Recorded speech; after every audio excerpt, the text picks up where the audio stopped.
Soldier, put that bloody mouth organ away. Jerry'll hear you on the other side of the channel. And anyway, it's getting on my nerves. Sorry, Sarge, it's the waiting.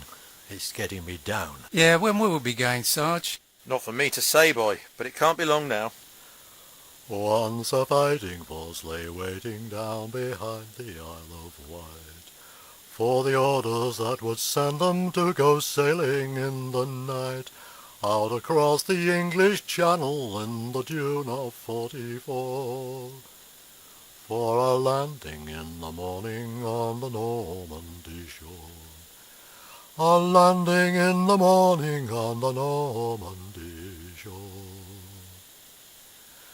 Now the time was ripe and ready, and invasion had been planned, for all Europe's liberation from a tyrant's iron hand. For the storming of a fortress meant the ending of a war, and the gateway to that fortress was the Normandy shore. The gateway to that fortress was the Normandy shore. So they slipped across the channel in the dead hours of the night, till a swirling mist was all that hid the coastline from their sight, and behind that mist no telling of the welcome laid in store, for those who dared to tread upon the Normandy shore.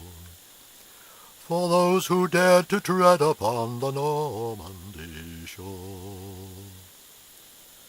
Then when salvos from the warships turned the dawning all ablaze, so the landing craft went nosing through the swell and the haze. They crept on through the shallows till they grounded on the floor. Then the squaddies went a-wading to the Normandy shore. The squaddies went a-wading to the Normandy shore. From the sea and from the skies they came in numbers to the land, all on the road to victory that started on the sand. For the gaining of a toehold is a cruel price they bore, in the hellfire and the carnage on the Normandy shore.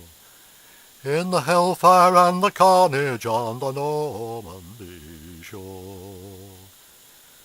Now the winds of time are restless as they blow across the sand, with grains forever shifting round the monuments that stand, in remembrance of the fallen from the June of 44. Now the seas have washed all traces from the Normandy shore. The seas have washed all traces from the Normandy shore. The beach looked quite a pleasant place at dawning on a day in June. The channel breezes fanned his face, the wavelets rolled with steady pace, murmuring a tune. He walked across the Norman sands and, stooping, took some in his hands. He thought all beaches looked the same, all gravel, grit and seaweed slime, and this one different just in name.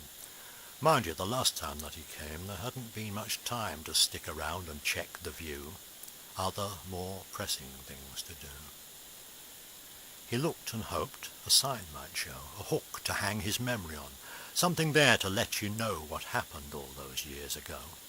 But looking he found none. The seas had washed the beaches clean, and he and Bill had never been.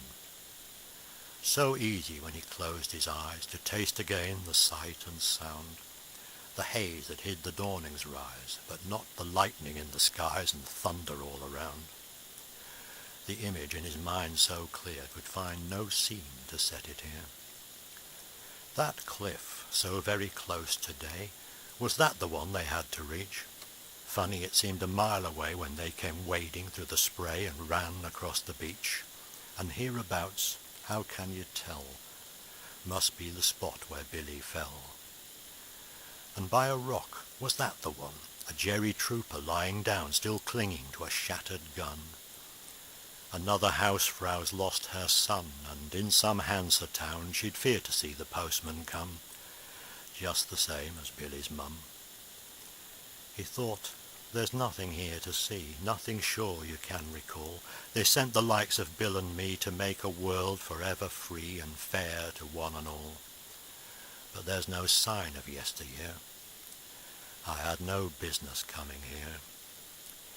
The rising sun began to shine to light another Norman day, and from that beach, so virgin fine, the pilgrim to a vanished shrine turned and walked away.